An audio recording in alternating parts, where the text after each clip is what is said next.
Good morning. I wanted to talk to you this morning very briefly about severing etheric cords. So, many of us believe that we create bonds of a sort. An etheric cord is what it's called to each person, every experience, every place we've ever been. An attachment might be a better word, more descriptive word. Now, these attachments, these cords remain in place, connecting us to this person, place, event, thought, feeling, until they are severed.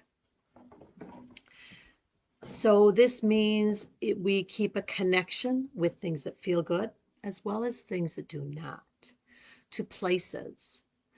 Something I've found very effective and that I often share with my clients is the process of severing these etheric cords.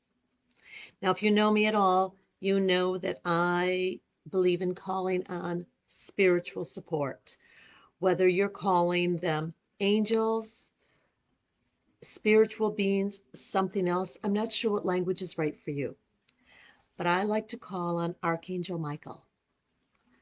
And I simply ask him, I do this when I'm laying down in bed at night because that's what feels right for me. I ask him to please sever all etheric cords which no longer serve my best and highest good. It feels freeing. It feels wonderful.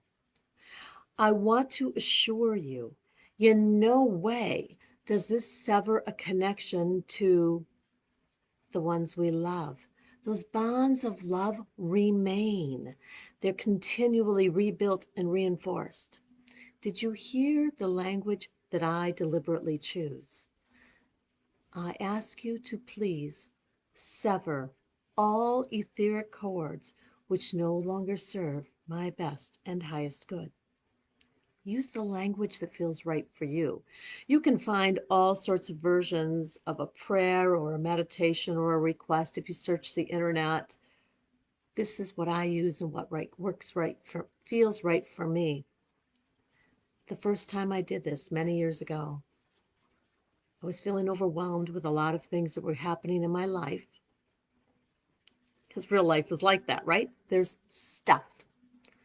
And I remember lying in my bed that night. I was alone. My husband was at work. And asking for this to happen. And I'm going to explain to you what I felt. And I know that it makes no logical sense, but I don't know how else to say it. I felt the most excruciating pain along my shoulder blades, as though something was being cut. At the same time, it didn't hurt. I had an awareness of that severing, but I was not hurting. And when it was complete, I felt amazing, absolutely amazing. Now, I continue to do this fairly often. Sometimes I forget, and when I find myself becoming overwhelmed, it is something I call on again. And I've always found it very healing, deeply comforting.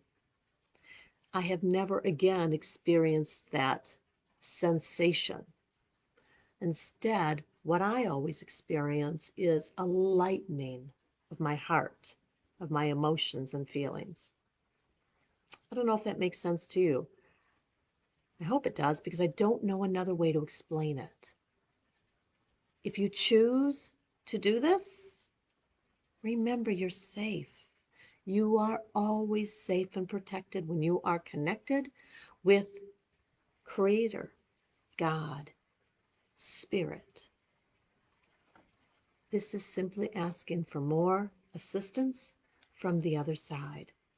And I believe that's a gift that's ours for the asking. Namaste.